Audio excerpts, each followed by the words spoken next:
Alors les règles du Magamon elles sont simples. Pour jouer vous placez les pions comme moi sur le terrain.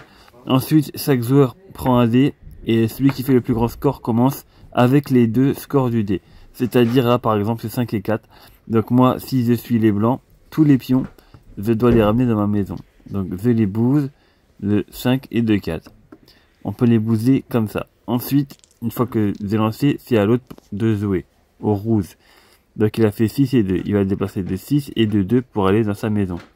Donc 6 ça arrive là, mais je peux pas, parce qu'il y a déjà 3 pions blancs. Donc là 6 ça arrive là, et je peux me déplacer de 2 que s'il y a un pion de l'autre couleur. Comme ça je le saute, c'est un peu comme les petits chevaux. S'il y a qu'un pion, on peut le sauter et il redémarre. Donc là, voilà, comme par exemple ici. Donc là, le pion rouge redémarre ici. Et pour le sortir, c'est comme s'il était un peu en prison. Donc voilà, là j'avance encore mes pions. Et là, je lui ai mangé. Non, c'est pas vraiment ma couleur, mais bon. Donc pour sortir de la prison, voilà, j'ai fait une petite erreur. C'était plutôt... Bon. Pour sortir de la prison, il va devoir faire un 2, 3, 4 ou 5. Parce que le 1 et le 6 sont déjà pris par les autres. Donc j'ai fait 5, 4.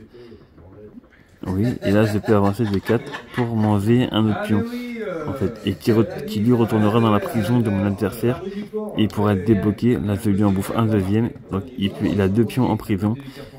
Donc pour les débloquer, il va faire pareil, entre 2 et 5, parce que la case 1 et la case 6 sont déjà pris.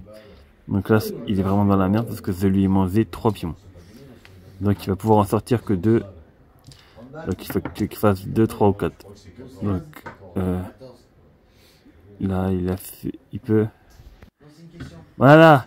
Et une fois que tous les pions sont dans sa maison, maintenant le but c'est de les amener sur la droite pour les ranger. Donc 6 ça arrive là, et 2 je prends ma colonne 2 et je la mets là. Et ainsi de suite. Lui tant qu'il n'est pas dans sa maison il peut pas les mettre dans sa case. Donc là j'ai fait 6 et 5, voilà, je les mets comme ça. Et imaginons que tous mes pions sont comme ça sur le côté, au fur et à mesure du temps. Même si je fais 4 et que j'ai pas de pion en colonne 4, et ben je vais piocher dans la colonne d'à côté. Donc voilà, plus on approche de la fin, plus tous les chiffres sont bons pour mettre des pions pour ranger les pions à côté. Et le jeu se finit quand on a plus de pions sur le terrain. Et voilà les règles du Magamon, c'est un jeu super.